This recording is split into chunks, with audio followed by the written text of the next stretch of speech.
Hello दोस्तों, आपका स्वागत है डी के अमेजिंग नॉलेज पर। आज का टॉपिक है महाभारत के पात्र अभिमन्यु के बारे में रोचक तथ्य और कुछ अनोखी जानकारियाँ। अगर यह जानकारी आपको पसंद आए तो हमारे चैनल को सब्सक्राइब करें और वीडियो को लाइक करें। तो शुरू करते हैं। आखिर भगवान श्री कृष्ण ने अभिमन्यु को क्यों नहीं बचाया? महाभारत की कथा तो सभी जानते हैं, किंतु उसमें कई सारी बातें ऐसी हैं जिनका रहस्य हम समझ नहीं पाते।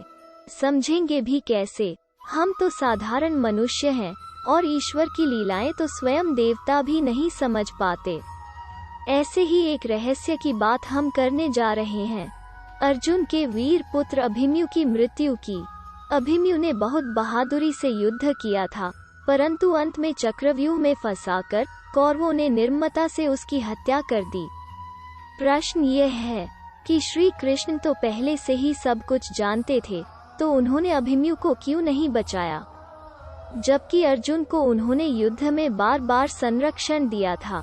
बात तब की है जब पृथ्वी पर अधर्म अपने चरम पर पहुंच गया था और धर्म की स्थापना हेतु देवता योजना बना रहे थे। धर्म की रक्षा के लिए भगवान विष्णु ने कृष्ण का अवतार लेने का निश्चय किया। तब ब्रह्मा जी ने अन्य देवताओं को ये आदेश दिया कि वे भी पृथ्वी पर धर्म की स्थापना हेतु श्री कृष्ण की सहायता करेंगे, और इसके लिए सभी देवताओं को या तो अपने अंश अवतरित करने होंगे या उनके पुत्रों को पृथ्वी में जन्म लेना होगा।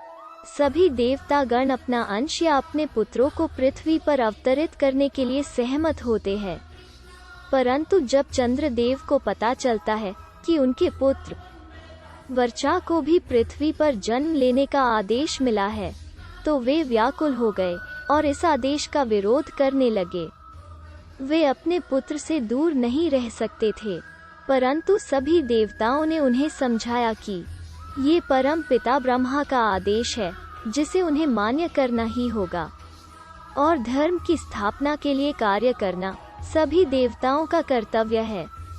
सबकी बात सुनकर चंद्रदेव वर्चा के अवतरण के लिए सहमत हो गए, पर उन्होंने एक शर्त रखी। शर्त यह थी कि उनका पुत्र पृथ्वी पर अधिक समय के लिए नहीं रहेगा और पांडवों के पक्ष से ही युद्ध करेगा। वो सबसे अधिक शूरवीर होगा और पूरे दिन युद्ध करने के पश्चात उसे सायंकाल में ही अपने नश्वर शरीर को छोड़कर मेरे पास स्वर्ग आना होगा। देवताओं ने उन्हें मनाने की दृष्टि से सभी शर्तें स्वीकार कर लीं। इसलिए अभिमन्यु ने अर्जुन के पुत्र के रूप में जन्म लिया और कृष्ण जी के शिक्षण में परम प्रतापी बना।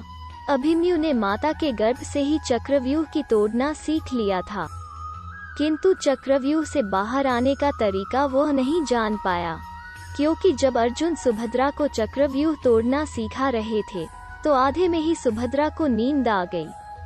चक्रव्यूह की रचना पितामह भीष्म के घायल होने के बाद से ही पांडवों ने कौरवों की सेना में उथल पुथल मचा दी थी। इसलिए कौरवों ने पांडवों की सेना का नाश करने की योजना बनाई।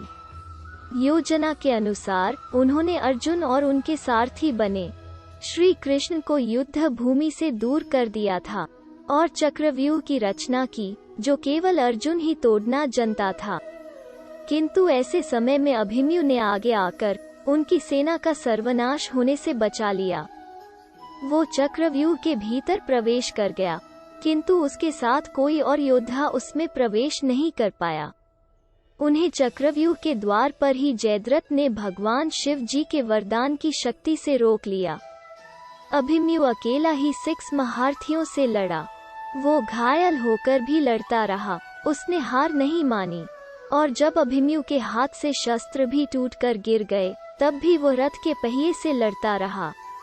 और ऐसे ही सायंकाल तक लड़ते लड़ते उसके शरीर से रक्त की हर एक बूंद भूमि पर गिर गई और वो वीरगति को प्राप्त हुआ।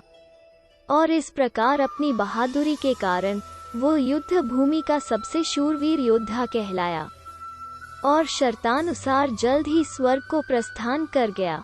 यही कारण था कि श्री कृष्ण ने सब कुछ जानते हुए भी अभिमन्यु के प्राणों की रक्षा नहीं की। और उसकी नियति में कोई बाधा उत्पन्न नहीं की।